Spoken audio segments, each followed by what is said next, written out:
David sat by the window of the train, watching the golden afternoon light filter through the trees. The rhythmic clatter of the tracks beneath him was steady, yet his mind was anything but. His fingers absently traced the worn leather of his suitcase. A modest companion holding a few sets of clothes, an old book he had meant to finish years ago, and a time-worn wristwatch, a relic of love and loss from his late wife. The weight of it all sat heavy on his lap, as did the unshakable doubt in his heart. He didn't want to go. He didn't believe that a remote mountain temple, hidden away from the world he once knew, could provide him with any solace. But his son, Michael, had insisted. "Dad, you need this," he had said. "Just go. Clear your mind."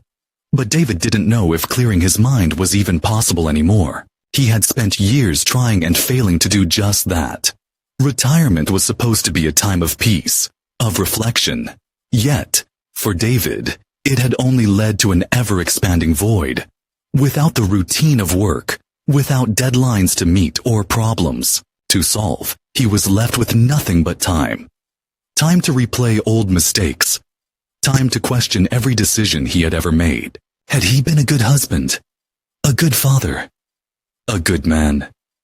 The past clung to him like a shadow, and the future loomed ahead, uncertain and unsettling.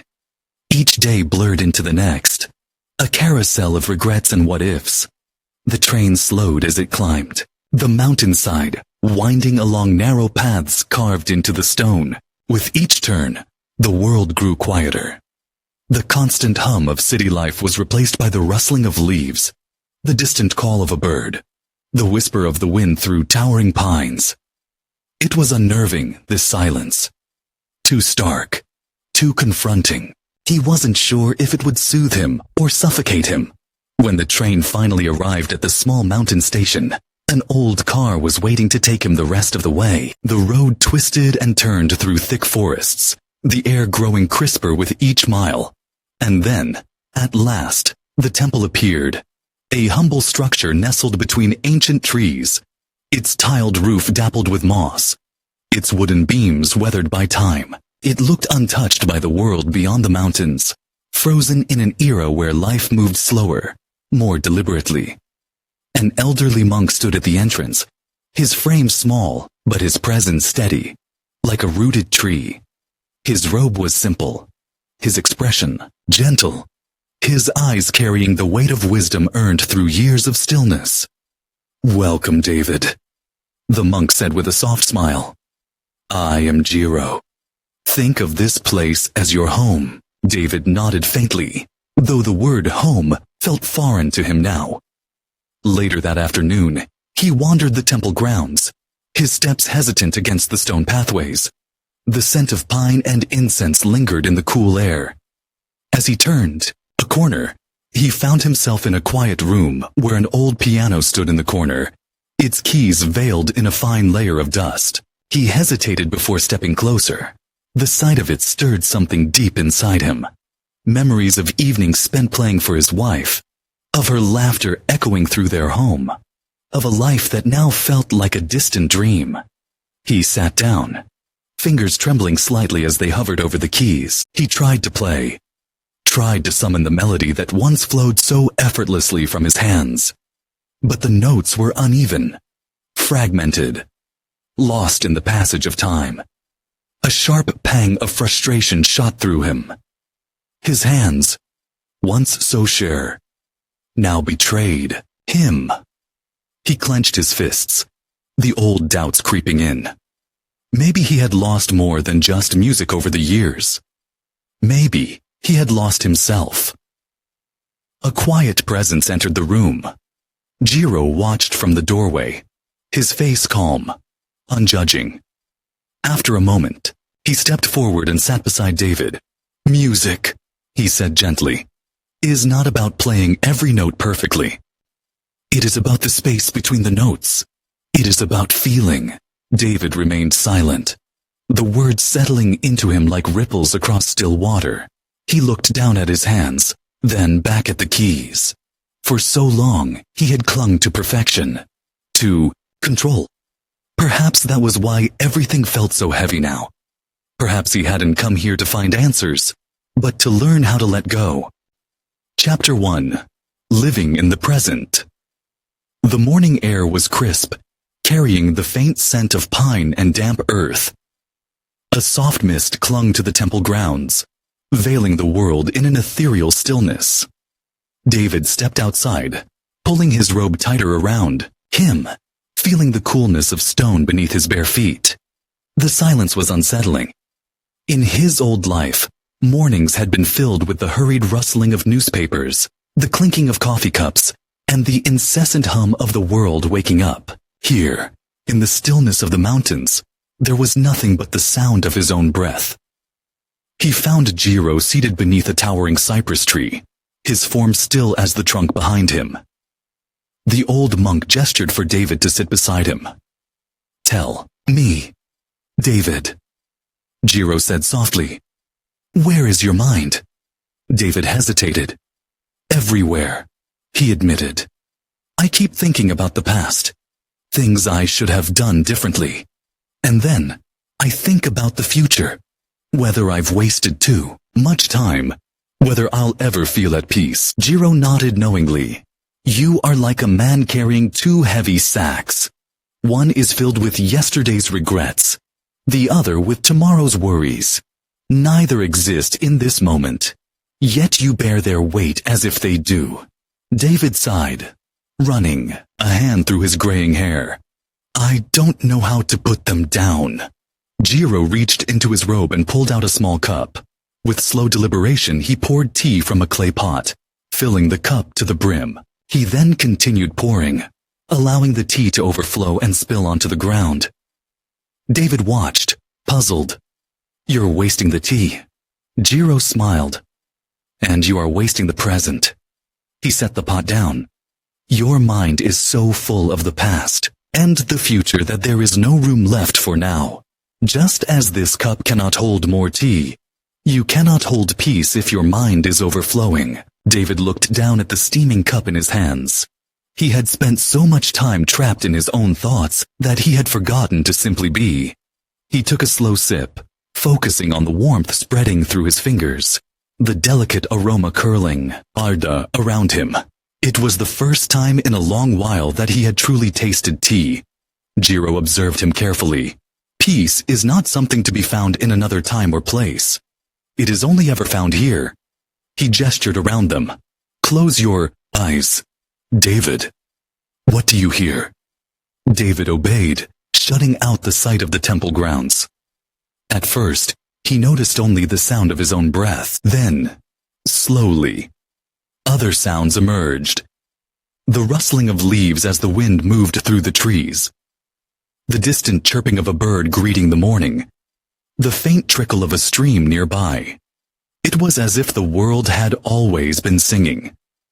But he had never truly listened. A deep exhale left his lips, and with it, a small fraction of the weight he had been carrying. He opened his eyes, meeting Jiro's gaze. "It's so simple," he murmured. "But why is it so hard to do?"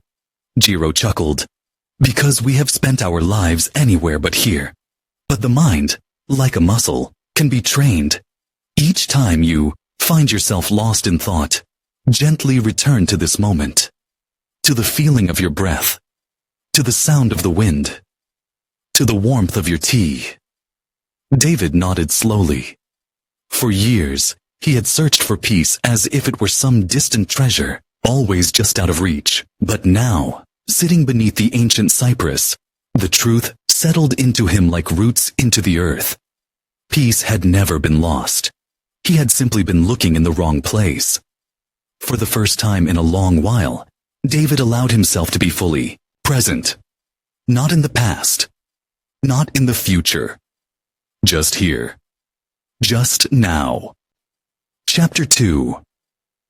Letting thoughts pass like clouds. The afternoon sun hung low in the sky, casting golden light through the temple's wooden lattice windows. David sat in the meditation hall, his legs folded beneath him, attempting to follow Jiro's instructions. Breathe in.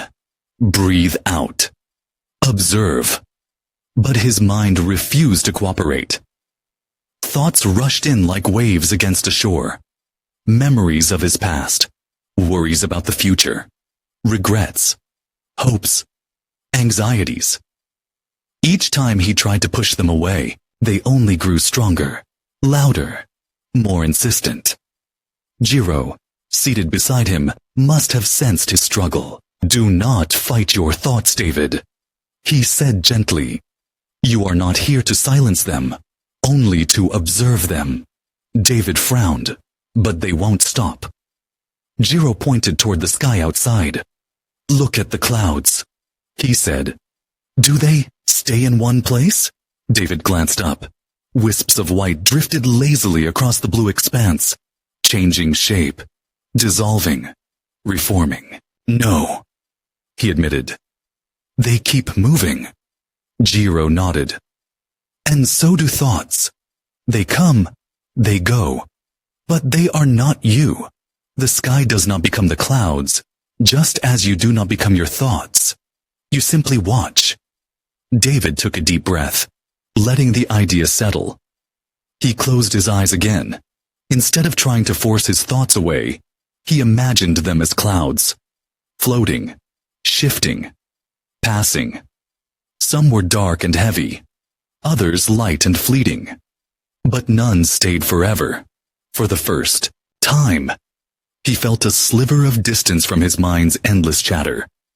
He was not his thoughts. He was the observer, the vast sky behind them, steady and unchanging. A sense of quiet clarity washed over him. He opened his eyes, looking at Jiro with newfound understanding. Let them pass, Jiro said with a small smile. And in their place, peace will come. The following morning, David walked through the temple gardens, his hands clasped behind his back. The sky above was painted with soft morning hues, and a gentle breeze stirred the leaves. He paused by a small pond, watching the ripples form as koi fish swam beneath the surface. Jiro joined him, standing silently for a moment before speaking. Tell me, David, what do you see? David sighed, still wrestling with the previous day's lesson. I see water moving, always shifting, just like my mind. Jiro smiled. Exactly. A still pond reflects the sky with perfect clarity, but if you throw a stone, the ripples distort it. Thoughts are the stones we toss into our own minds. If we do not react, the water settles on its own. David watched the water in contemplation. So, if I let go of my thoughts, my mind will become clear? Jiro nodded. Not by force, but by patience. When you stop grasping at each thought, when you stop identifying with them, clarity arises naturally. David inhaled deeply, feeling the fresh air expand his chest. He had spent so many years entangled in his thoughts, believing they defined him. But what if he simply watched them come and go, without attachment? For the first time, he felt a glimpse of what true stillness might be. Not the absence of thought, but the absence of resistance. He smiled softly to himself. The sky above remained vast, untouched by the clouds that passed through it. And perhaps, so was he. Chapter 3. Letting go of control. The sky darkened as heavy clouds gathered above the temple, casting long shadows over the courtyard. A cool breeze carried the scent of rain, rustling through the bamboo groves that lined the stone pathways. David stood under the eaves of the meditation hall, watching the shifting sky with a familiar sense of unease. Jiro approached quietly and stood beside him. The storm is coming, David murmured, his gaze fixed on the horizon. Jiro nodded. And, can you stop it? David turned, startled by the question. Of course not. Then why worry over it? Jiro asked, his voice calm. Why not simply let it come? David exhaled sharply, crossing his arms. Because I like to be prepared. I like knowing what's coming. It makes me feel safe. Jiro smiled gently. Ah, the illusion of control. He gestured toward the courtyard. Walk with me. As they stepped onto the stone path, a few raindrops began to fall, speckling the ground like ink on parchment. Jiro led David to a small wooden bridge arching over a stream that had swelled slightly with the approaching rain. Look at the water, Jiro said. See how it moves around the rocks, adapting to their presence rather than resisting.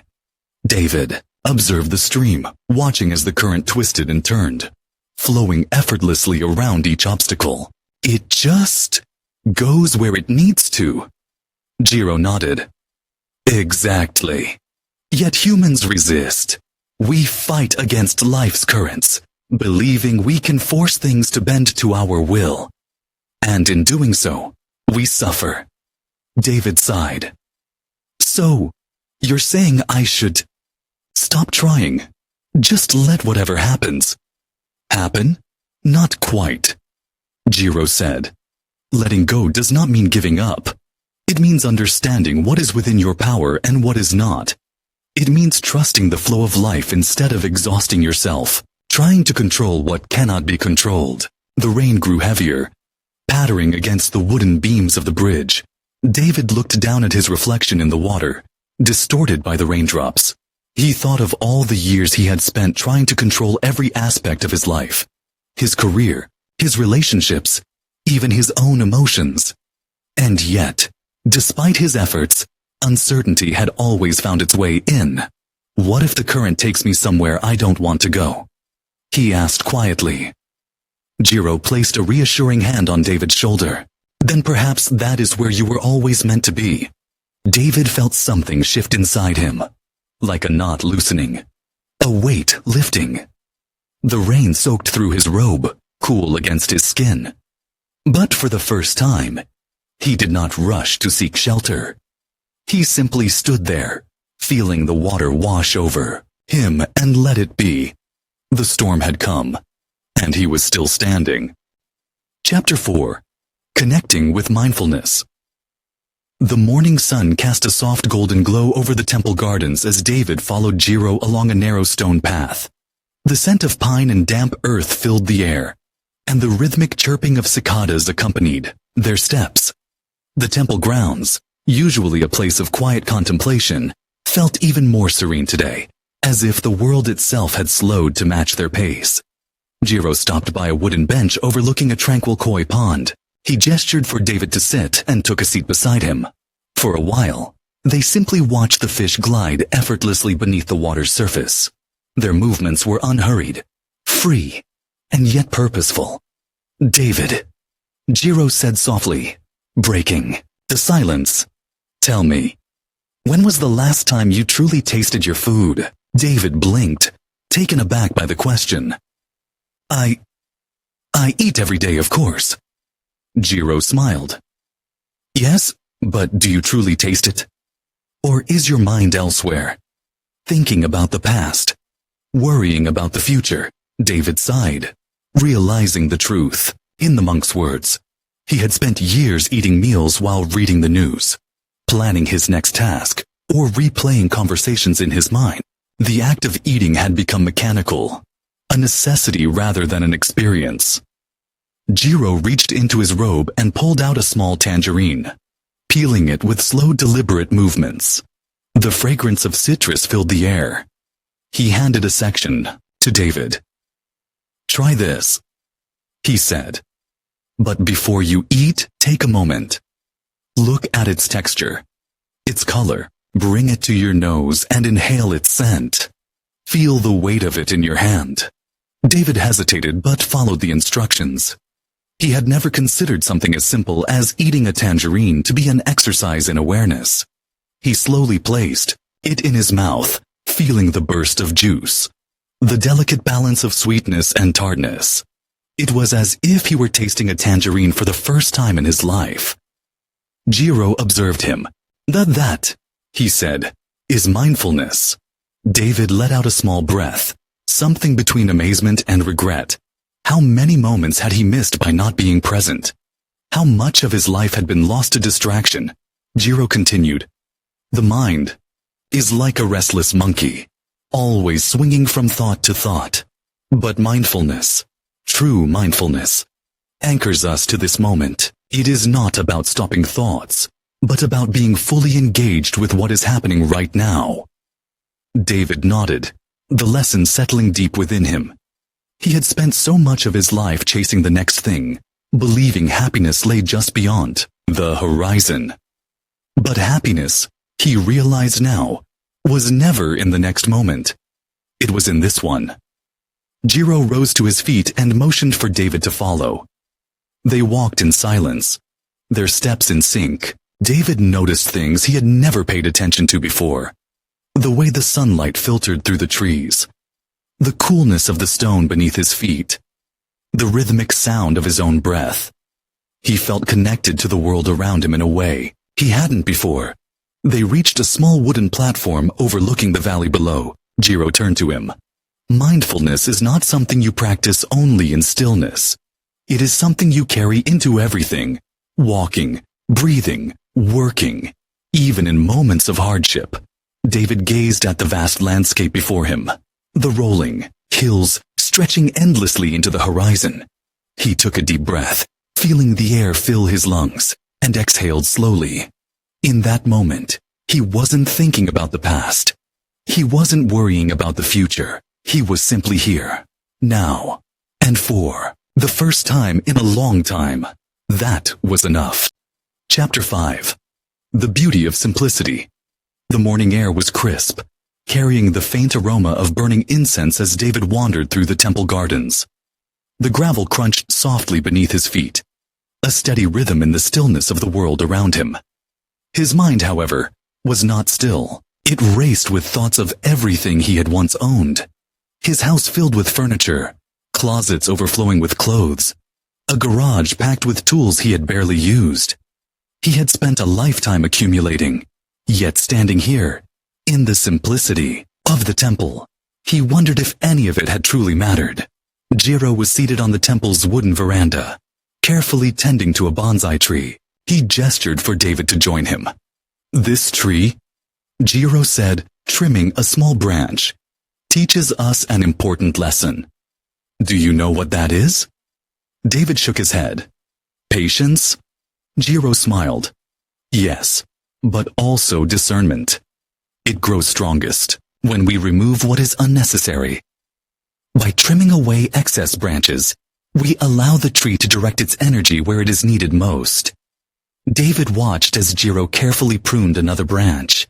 "I've spent my whole life adding more work, more responsibilities, more things. I thought they would bring me happiness, but they only brought more weight." Jiro set the shears down. "And what do you feel now, without all of it?" David exhaled, his shoulders loosening slightly. "Lighter, freer." Jiro nodded. "Many believe happiness comes from acquiring more, but simplicity, David, is not about having less. It is about making space for what truly matters." A gentle breeze rustled the leaves above them. David closed his eyes and let it wash over him. For years, he had clung to the idea that success and fulfillment were tied to possessions, to status, to the external validation of others. Yet here, in the quiet simplicity of the temple, he felt a kind of peace that had eluded him for decades. Jiro stood and motioned for David to follow. They walked to a small meditation hall, where a single mat and a modest altar stood at the center. No decorations, no distractions, just space. In a cluttered room, it is difficult to move, Jiro said. In a cluttered mind, it is difficult to think. When we simplify, we do not lose. We gain clarity, purpose, and peace. David ran a hand along the wooden beams of the hall, feeling their smooth, worn texture. He thought about his own home, filled with objects that no longer served. See him. He had spent years holding on to things, afraid that letting go meant losing a part of himself. But perhaps, like the bonsai, his life had become overgrown. Perhaps it was time to prune away the excess. As they stepped back outside, the sun had fully risen, casting golden light over the temple grounds. David turned to Jiro. "Where do I start?" Jiro smiled. With one thing, one possession, one thought, one burden you are ready to release. And then, another, and another. David nodded, understanding now that simplicity was not an end goal, but a continuous practice, a way of life, a path back to himself. Chapter 6. Embracing Impermanence. The afternoon sun bathed the temple gardens in a golden hue, its warmth touching the ancient stones and weathered wooden beams. David sat quietly on the veranda, watching the gentle sway of the bamboo grove beyond, the courtyard. He had always admired the steadiness of the trees, their resilience in the face of wind and rain, but today, something else caught his attention. The way they moved, bending with each passing breeze rather than resisting it. Jiro approached, carrying 2 cups of tea. He handed one to David and settled beside him. "Tell me, David," he said, his voice calm. "What troubles your mind?" David exhaled slowly. "Change," he admitted. "I've spent my whole life trying to create stability, trying to hold on to the things that mattered.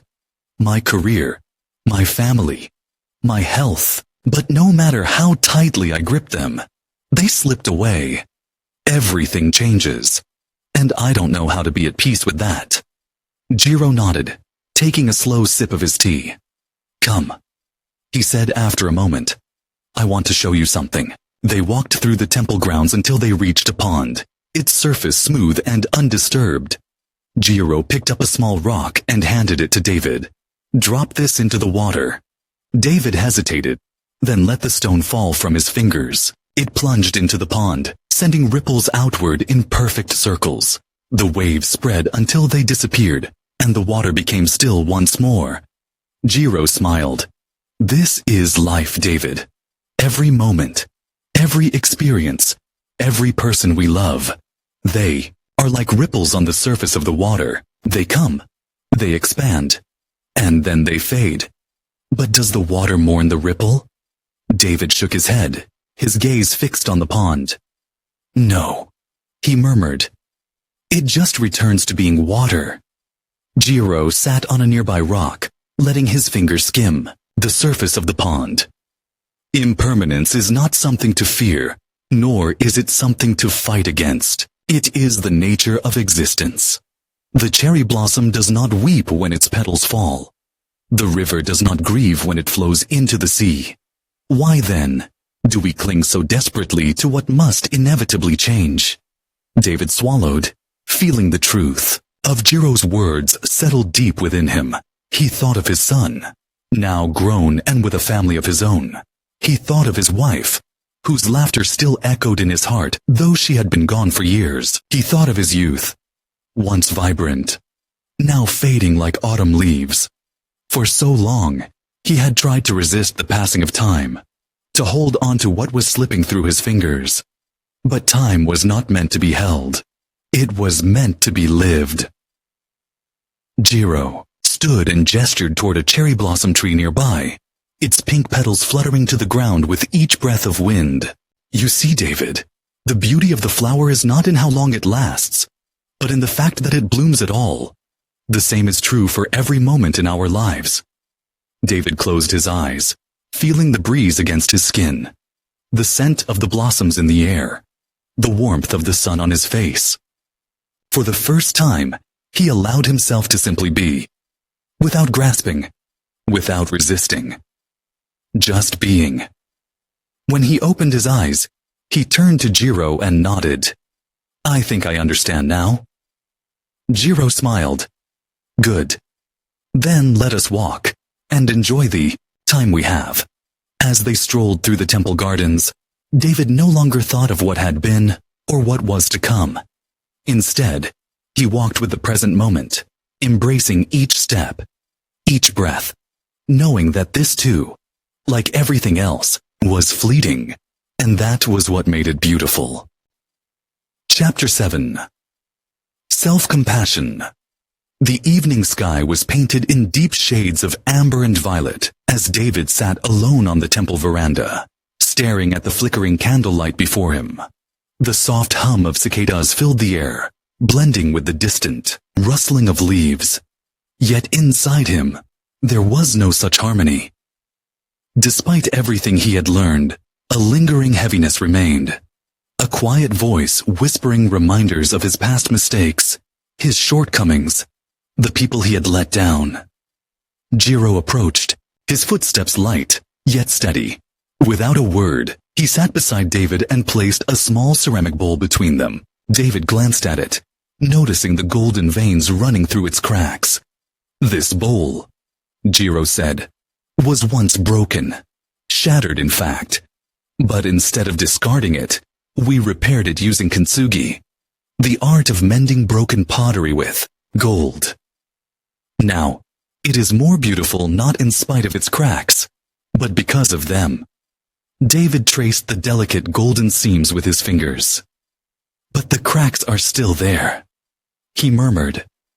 Jiro nodded. Yes? And yet they do not diminish its value. Tell me, David, do you believe a person can be broken beyond repair? David swallowed, his throat tight. I've felt that way, many times. Jiro regarded him gently. And yet, you are here. David let out a breath he hadn't realized he was holding. How many years had he spent punishing himself for things long past? How often had he measured his worth by his failures rather than his resilience? He had always believed that forgiveness was something to be earned. But perhaps, like the mended bowl before him, healing was not about erasing the past, but embracing it as part of the story. Jiro stood and motioned for David to follow. They walked in silence to a quiet pond where the moon reflected on the still water. Jiro picked up a small stone and handed it to David. Drop this into the water. David did as instructed, watching as ripples spread outward, distorting the reflection. Now wait, Jiro said. David stood still, watching as the ripples slowly faded, until once again, the water was calm. Jiro placed a hand on David's shoulder. This is your mind. When you make a mistake, it is like the stone, causing ripples of regret, self-doubt, pain. But if you allow it, the water will always settle. It does not remain disturbed forever. Neither should you. David closed his eyes, feeling the weight of self-judgment begin to loosen its grip. He had spent so much time being his own harshest critic, expecting perfection from himself when he would never demand the same from others. He thought of his son, his late wife, his friends. He had always offered them understanding, yet had denied himself the same kindness. Why? He opened his eyes and turned to Jiro. How do I begin? Jiro smiled. With the same compassion you would offer a dear friend. When self-judgment arises, meet it with understanding. When the past comes knocking, greet it not with shame, but with gratitude for what it has taught you. And when you feel unworthy, remember, just like this bowl, your beauty is in your wholeness, cracks and all. David nodded, feeling something shift within him. He wasn't seeking to be perfect anymore. He was seeking to be whole. As they walked back to the temple, the night air felt lighter. The burden David had carried for so long had not vanished, but it no longer felt so heavy. He had taken the first step toward something new, not just self-forgiveness, but self-compassion. And in that, he found the beginning of peace. The journey to peace. The temple grounds were quiet, save for the occasional rustling of leaves and the distant call of a bird greeting the morning.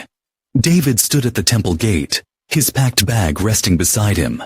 The journey that had once seemed so uncertain, so full of resistance, had transformed into something he had never expected. A journey back to himself. As he looked around one last time, he thought of all he had learned. He had arrived burdened with the weight of his past, tangled in regrets and fears of an uncertain future. He had spent years believing that control was the key to peace, that if he could just shape the world to his will, he would finally feel safe. But the truth he had found here was far simpler and far more profound. He had learned to live in the present, to truly see the moment before him without letting his mind be consumed by what had already passed, or what was yet to come. Life was not something to be unraveled through endless thought, but something to be experienced fully, breath by breath. He had learned to let his thoughts pass like clouds in the sky, to observe them without letting them define him. The mind would always generate worries, doubts, and fears, but he no longer needed to hold on to them. He had discovered that true clarity came not from forcing his thoughts away, but from allowing them to come and go, without resistance.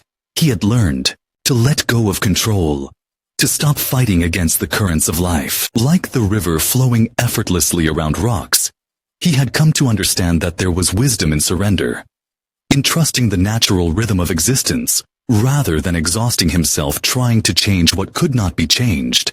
He had learned the beauty of simplicity, of stripping away the unnecessary burdens he had carried for so long. The more he let go of the clutter, in his mind, in his heart, in his life, the lighter he felt. Happiness had never been about having more, but about appreciating what was already there.